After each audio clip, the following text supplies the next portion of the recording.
Hello दोस्तों, नमस्कार। SM किसी चैनल में मैं आप सभी लोगों का दिल से बहुत बहुत स्वागत करता हूं। ये आज के दिन का आखिरी वीडियो है, ठीक है। एंड यहाँ पे भी हम लोग जितना हो सके लेटेस्ट खबरों को सारा कवर करने की कोशिश ज़रूर करेंगे। तो चलिए स्टार्ट कर लेते हैं। एज़ यूजुअल अमेरिकन बाज़ार के एक बार दर्शन तो कर ही लेंगे।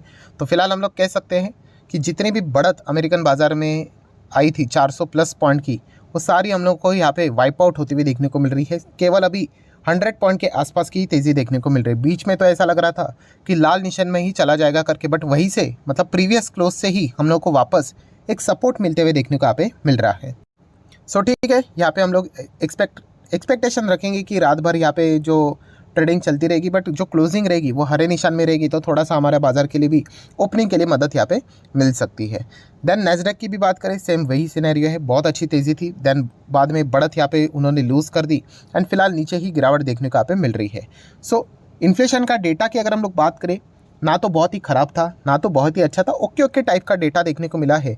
तो जो बढ़त देखने को मिली थी, ठीक है, वो टिका नहीं पाए, ठीक है। तो ये चीज़ हम लोग को अमेरिकन बाज़ार में खास करके देखने को यहाँ पे मिली है। देन अगर हम हमारे एडीआर्स की बात करें तो इन्फोसिस का एडीआर अच्छा कर रहा है, 1.25% की तेज़ी है। आईसीआईसीआई का एडीआर की बात करें तो 1% की गिरावट है।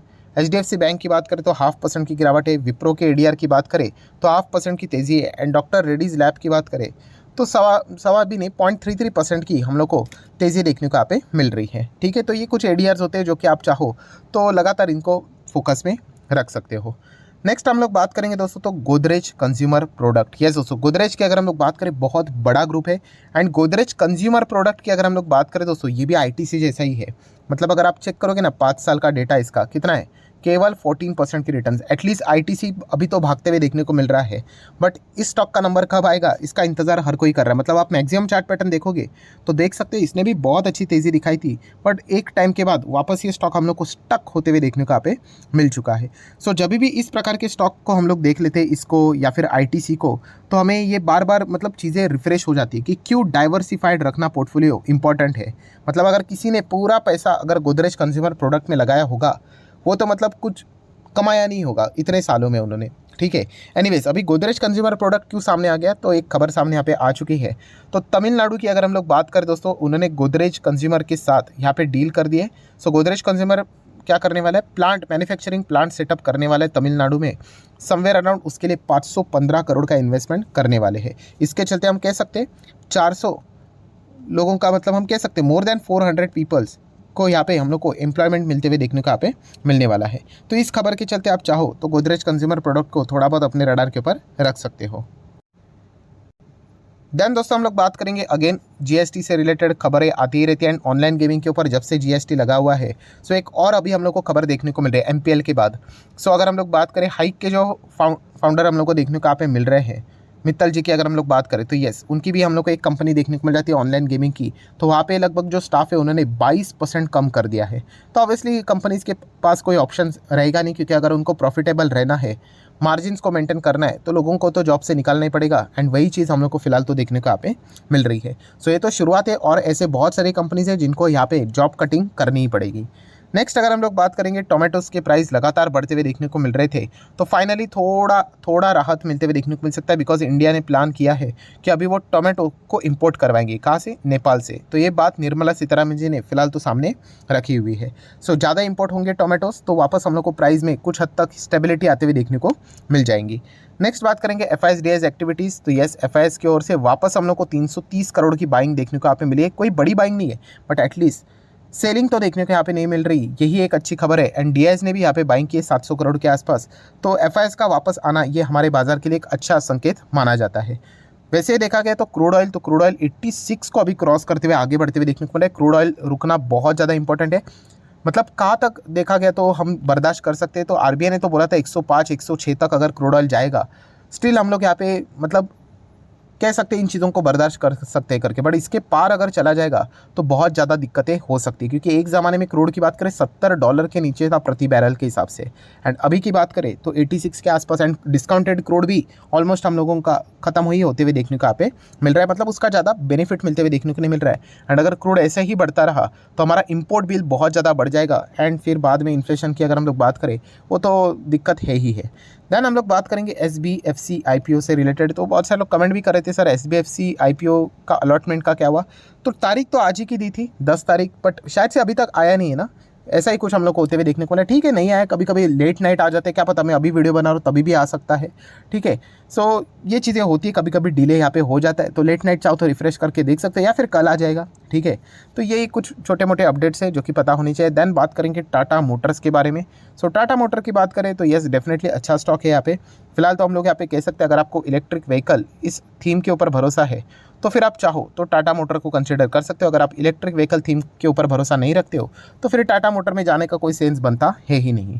देन यस, ये एक सवाल पूछा जा रहा था sir, what about Dalmia Bharat. So cement industry से जुड़ी हुई कंपनी है।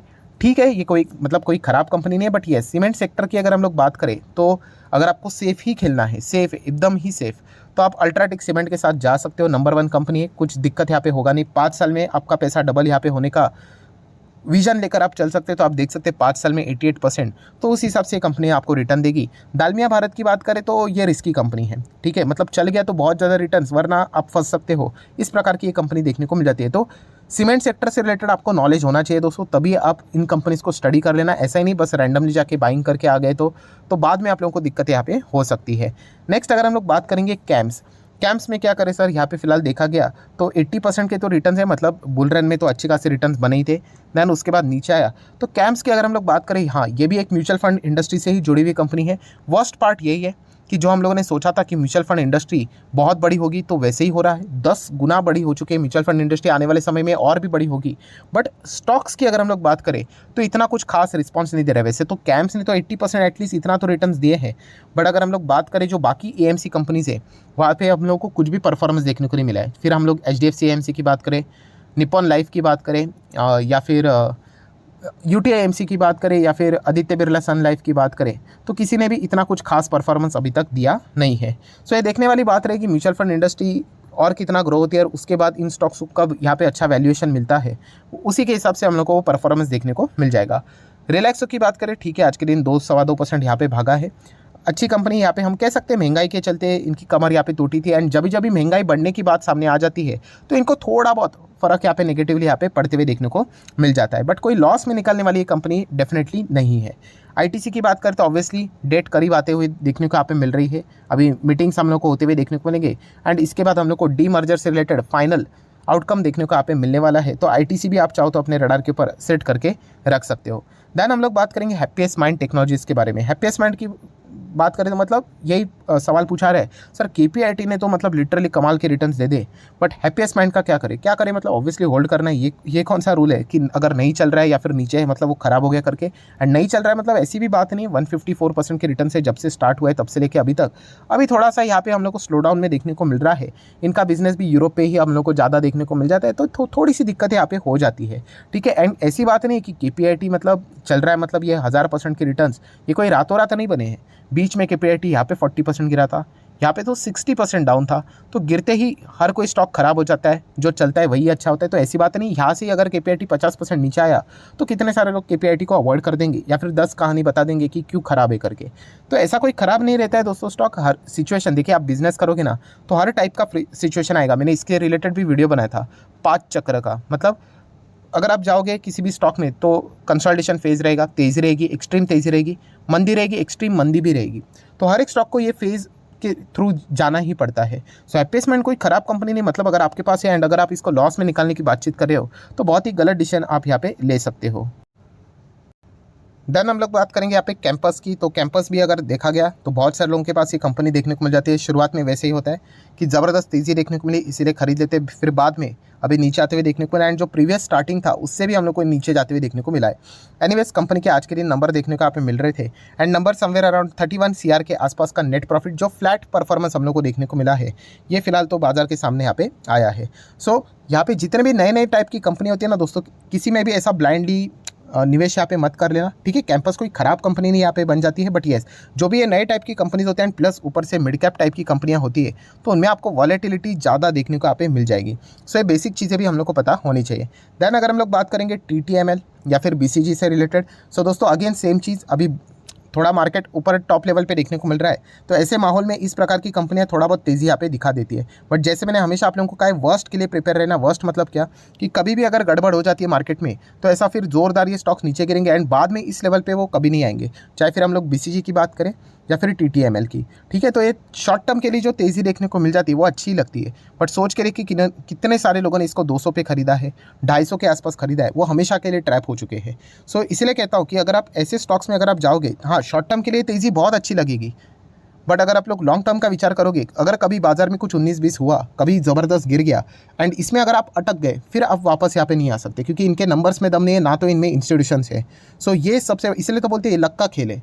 चल गया तो ठीक है, एंड कभी लक घूम गया उल्टा तो आप बुरी तरीके से अटक सकते हो। तो ऐसे कंपनी में अगर आपको जाना है तो बहुत ही छोटा सा अमाउंट आप लोगों ने लगाना चाहिए, ताकि कल अगर आप गलत भी गए तो कोई बर्बादी ज़्यादा यहाँ पे होगी नहीं करके। ठीक है, बट अगर आप यहाँ पे बहुत बड़ा पैसा लगाते हो तो फिर वो पैसा बहुत ज़्यादा रिस्क में है। हाँ, अगर किस्मत चल गई, इस प्रकार के रिटर्न्स बन गए, देन कॉन्ग्रेचुलेशन। बट अगर नहीं चली तो लिटरली कितने सारे लोग मार्केट को हमेशा के लिए मतलब टाटा बाय बाय बोल देते हैं। तो इस प्रकार के स्टंट नहीं करने, बैलेंस अप्रोच होना चाहिए। जैसे मैंने हमेशा आप लोगों को कहा, एकदम ही ज़्यादा अगर आप कुछ स्टंट करने जाओगे और स्टंट करते करते अगर एक्सीडेंट हो गया तो शायद से परमानेंटली डिसेबल हो सकते हो। तो ऐसी चीज़ें नहीं करनी है, ये भी मैं बहुत बार यहाँ पे सिखा चुका हूँ। सो आशा करता हूँ दोस्तों छोटा सा अपडेट वाला वीडियो पसंद आएगा, तो आप चाहो तो इसको लाइक एंड शेयर कर सकते हो। एंड डीमैट अकाउंट अगर आपने अभी तक ओपन नहीं किया है तो लिंक नीचे डिस्क्रिप्शन में 25 वीडियो की लिस्ट आपको फ्री ऑफ कॉस्ट मिल जाएगी। आपका नाम, कौन सा अकाउंट अपने लिंक के थ्रू ओपन किया है, प्रॉपरली कमेंट से मेंशन कर दिया तो हफ्ते भर के अंदर सारे लेक्चर्स मेरे साइड से फ्री ऑफ कॉस्ट प्रोवाइड कर दी जाएंगे, ताकि आप शेयर बाजार को आसान भाषा से सीख सको। So that's it, thank you very much दोस्तों, we will be meeting our next video. तब तक के लिए बाय बाय।